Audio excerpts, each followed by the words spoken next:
making headlines on the dailies, as well as a week in review. A look at the top stories that have made headlines this weekend. We have a lot to discuss, especially on the political scene, including Raila's AU bid and that unlikely or unprecedented Raila-Rigathi coming together yesterday. But let's begin with our guest in studio this morning, and here with us to analyze the week in review is Honorable Chege Mwaura. He is the Ngara Ward MCA as well as the Secretary General of the County Assemblies Forum. Good morning and thank you for being with us. And we also have political analyst Billy Mijungu as well as a political analyst Advice Mundalo. Gentlemen, good morning. You know, people say, thank God it's Friday, TGIF. I don't know what the week has been for you, but it's been a heavy news week with a lot making headlines. Let's begin with what's making headlines today on the People Daily. The top page there says, the master of double speak. So President William Ruto lives true to famous political maxim: you campaign in poetry, but govern in prose, disregarding key campaign promises as his allies egg on him. All right, it's a story that continues on page 4 of the People Daily. And so, among the promises made by the Deputy President was to protect his DP from humiliation by junior government and party officials, something he pledged before, you know, during the election campaigns and after he got elected. He also pledged to respect the rule of law and human rights on demolitions of structures, and vowed to make business credit available and affordable to small traders. Now, I'd like to begin with you, Mwaura, because Ruto made many promises to Kenyans, but few have been kept 2 years in. What do you make of this article? Thank you. Number one is that governance is always not easy, and when you are campaigning and when you get the realities of the office, force you to also make some few adjustments. For example, the government was very clear on how to go slow on issues that are, you know, for the mwananchi a lot. But then the floods came and lives were lost. And so you have to make a decision between moving people away from the riparian land or leaving them there and then also suffering the, you know, the brunt of you being there, allowing your own citizens to perish from the floods. So those kinds of adjustments make the person in power to make very difficult decisions. Of course, they will call, they call, you know, from the media and the other people ask why, you know, why did you tell us you can't move? And moving some, you know, people have built along the riparian lands. It's not going to be easy for them also to move. Again, if you're also moving, where are you moving them to? Are you going to do temporary shelters, or how are you going to manage that process? So I think the issue, the bigger issue is how both the county government and the national governments need to come together when it comes to, and I'm talking that because I'm also in the county assemblies, that we also need to find a way of where does the county government come in to merge with the national government to give mwananchi some reprieve. As far as the other issues like the taxation regime and all that, again, you come in, you find the debt situation and how it is, and the options are also very tight and limited. What do? Do you continue borrowing, or do you find another way of raising funds to be able to run your government? So those are some of the issues that you will agree that when you're coming in, you're hopeful of hope and whatever, but the realities of the ground, where, as they say, when the rubber meets the road, things become, you now have to deal with the realities that you find. Oh my God. Billy, do you agree? Because I don't know if you've made a promise to a child before, and Kenyans are like that child, and many promises were made, and now your parent comes back home and says, I couldn't do this because of this, I couldn't do this because of this. And so there seems to have been a spanner in the works for most of the promises that were made to Kenyans. I mean, look at, you know, the one he made, for example, vowing to protect the DP from humiliation, or promising, you know, human rights, to observe human rights and rule of law on demolitions. And we've seen many demolitions to pave way for the affordable housing project as early as yesterday in Malindi. And human rights, you know, would not be a word you would use in the process that was used there. Do you agree with Mwaura? Well, I do agree with Mwaura. When you join government, it wasn't your government, you realize there are so many things that you didn't understand, and some things have just to work the way they are.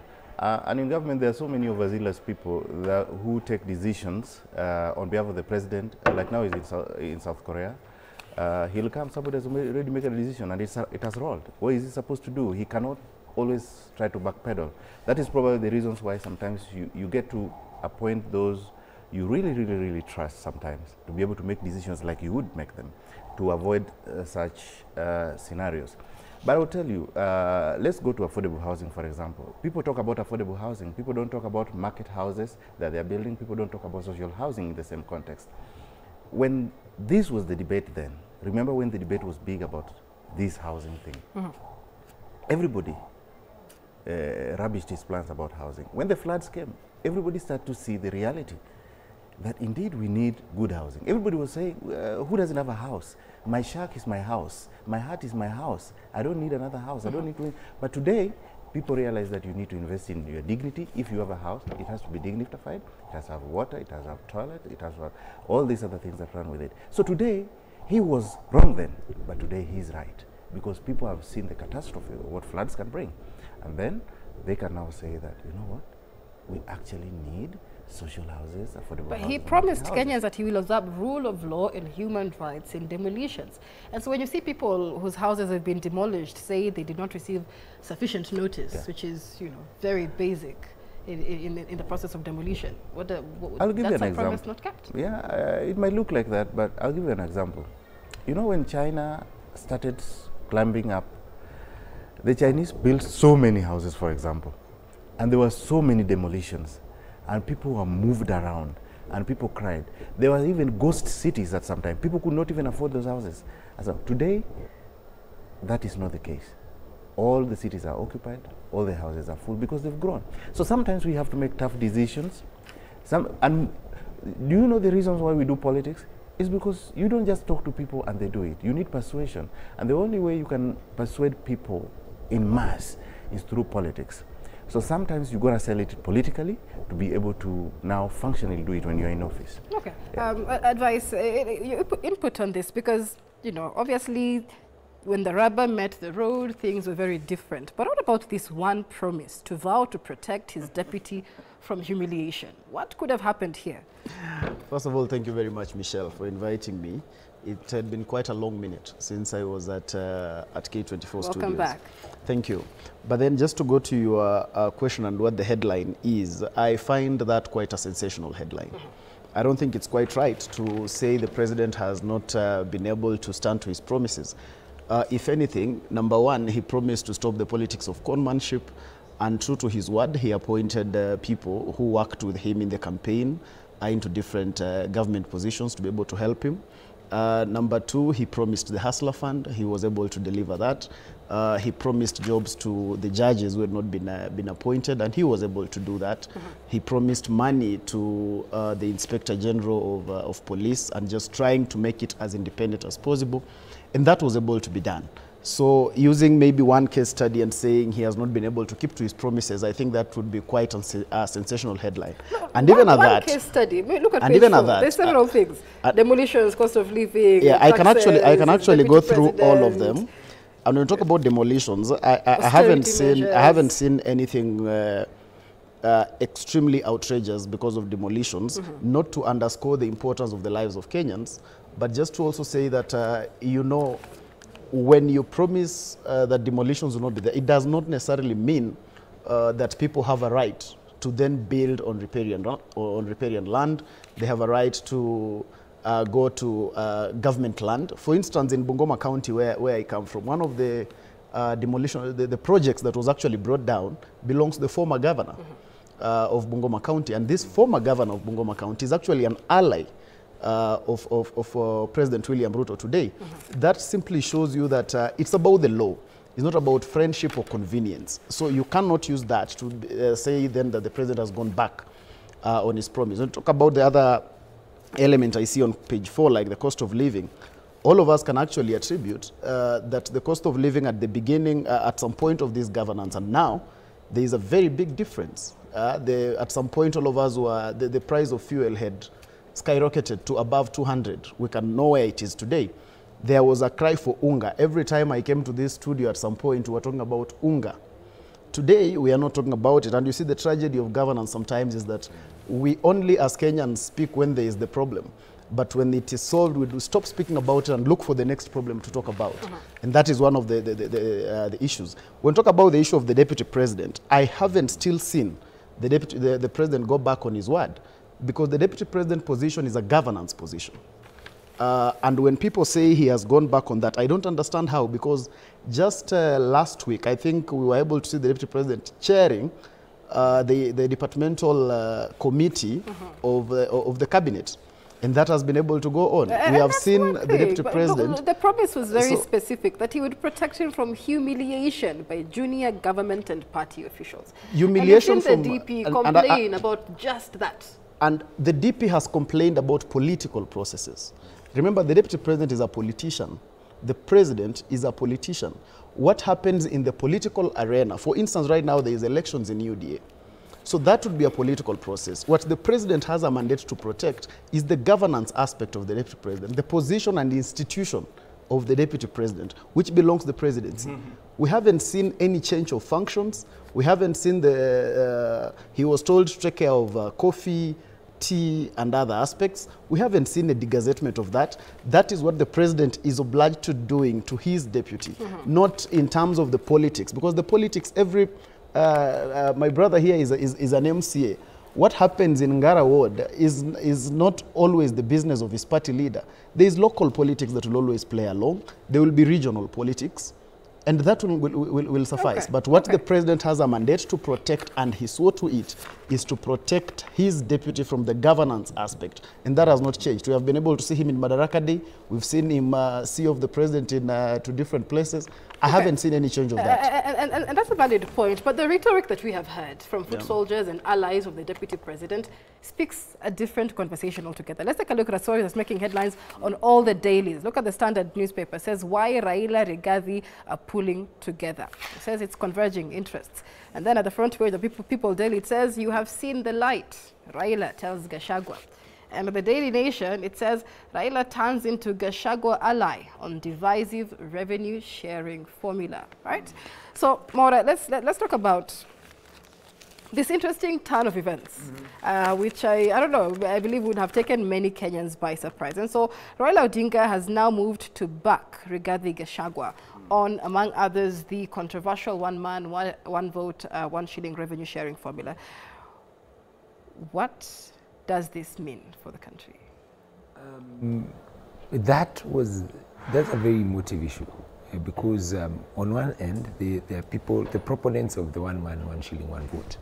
There are the other proponents of we go with the same formula of how we've been allocating resources to the money that has been collected.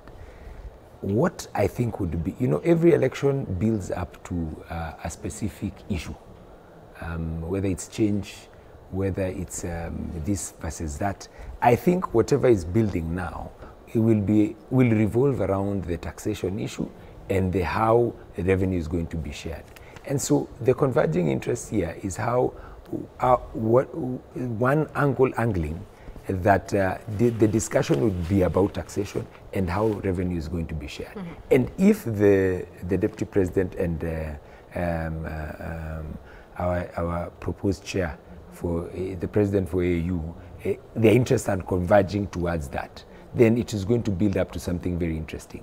And then, of course, there's the proponents of what the president and his finance mandarins are coming up with.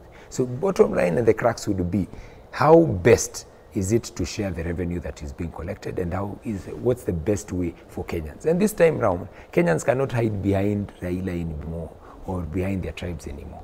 Kenyans now must come out and feel, if this is what works for us, and you push your elected leaders. Let us be pushed to be told that this is what we feel most. I will tell you for a fact, we did some elections the week that passed.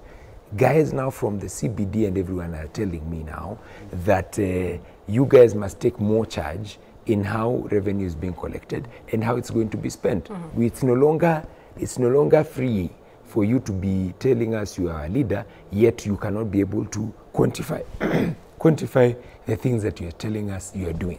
If we're going to give you taxes in this way, then we're also expecting things to run this way. And that's where it's for me, it's the growth of democracy, where people feel they now are no longer spectators anymore.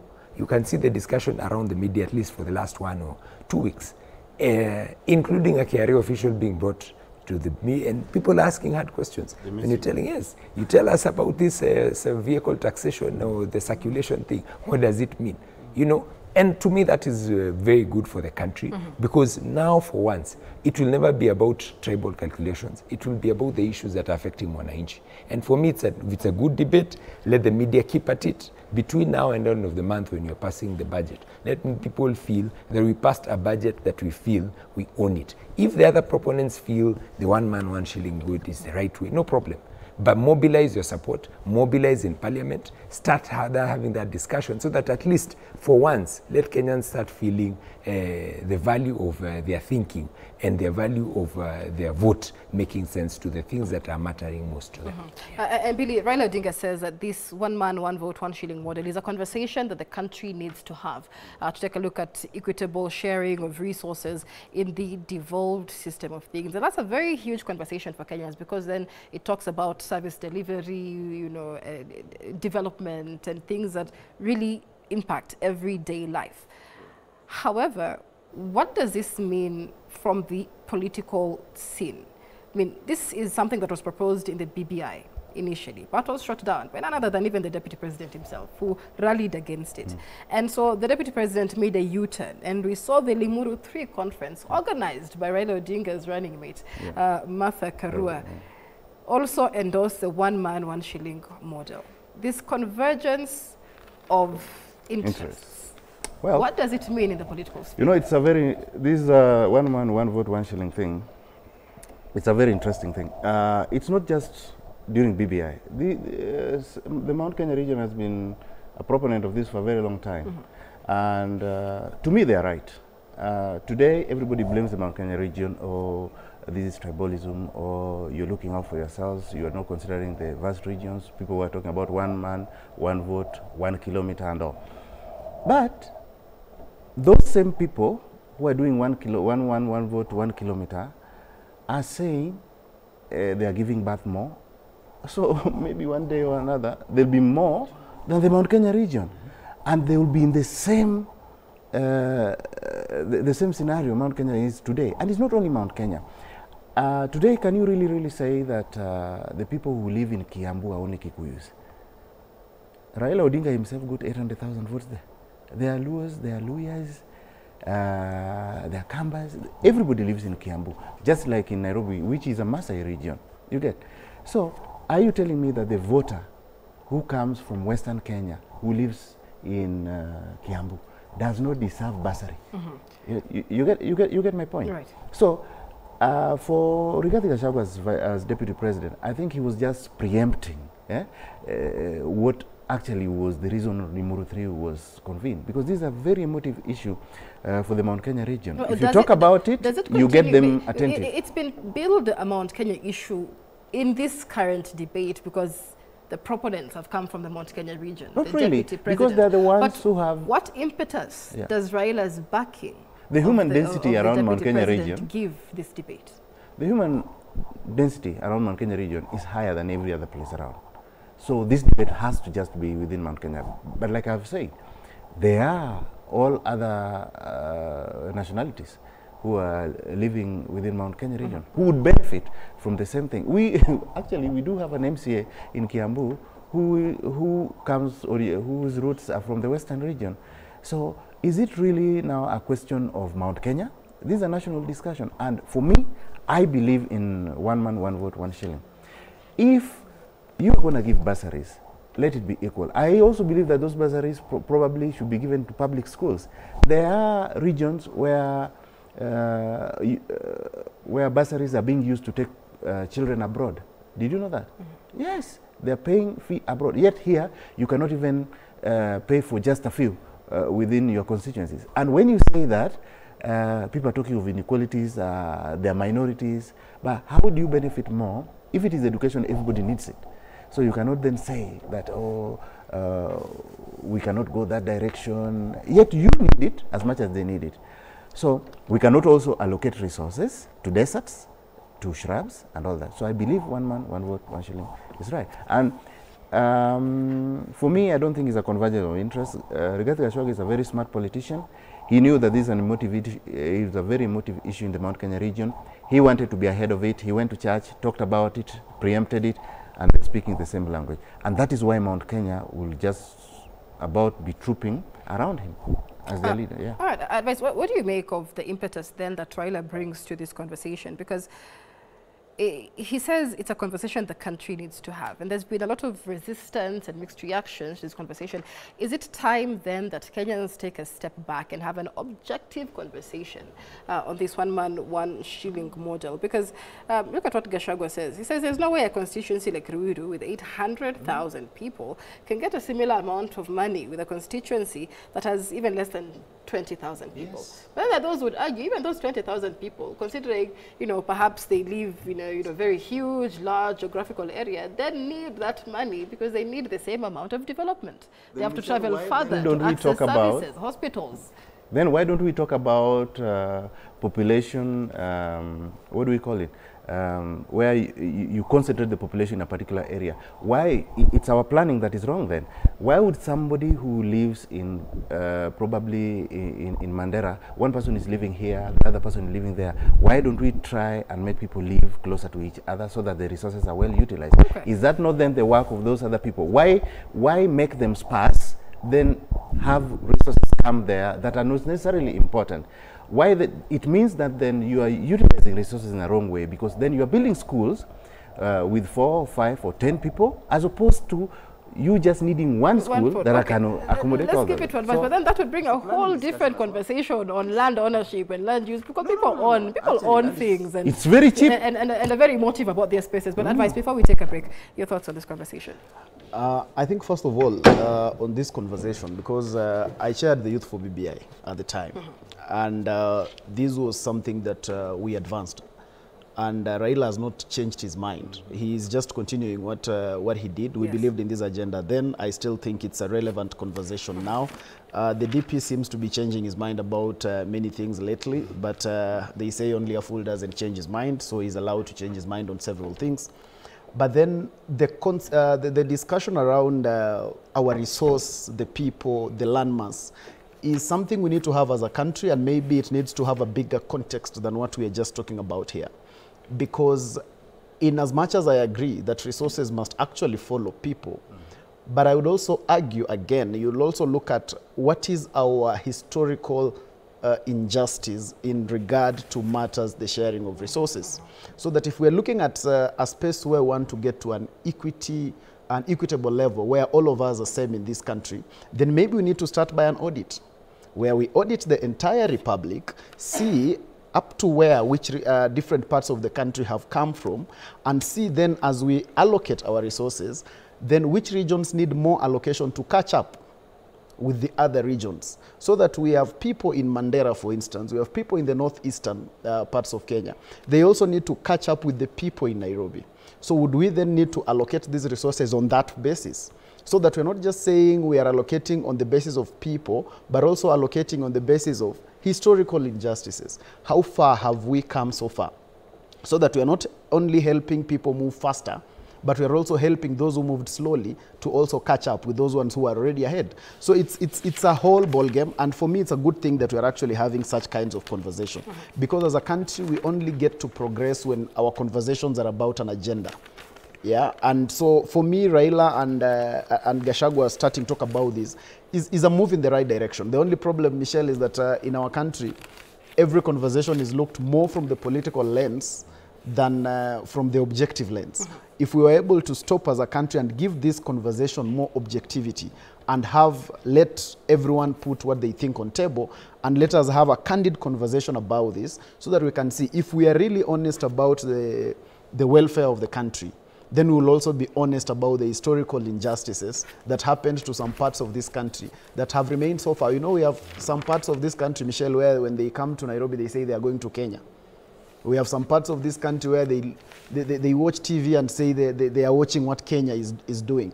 So if we are honest about getting the country to an equitable level, then we must also talk about those ones who had never seen this. Remember, the Madaraka Day happened in Bungoma the other day, and we were able to see the excitement of the people of Bungoma. Essentially, it shows you that these people had never seen the element of government for such a long time. So they were even being mesmerized by things that here in Nairobi would be very obvious. But when I was in Bungoma, small things were things that were really mesmerized them, because government presence has not been heavy enough in some of these counties. And so for us to really have an honest conversation about moving the country forward, then we must start from the beginning. We cannot just start from where we are. We must go back to 1963 and start coming towards the front. All the way, and there's a lot of reports. I mean, the TJRC report and all these reports that helped inform some of these proposals. Let's take a break here on New Dawn. When we come back, we focus more on what's been making headlines this week. The much anticipated UDA elections in Nairobi, for example, have been postponed indefinitely, throwing candidates and delegates in confusion. We'll be discussing that in a lot more detail. We'd also like to hear your views on the conversation on the 1 man, 1 shilling, 1 vote debate, and that recent convergence of interest between Deputy President Rigathi Gachagua and opposition leader Raila Odinga. We'll also be discussing the views of Kenyans on that Finance Bill 2024 and much more. Do stay with us.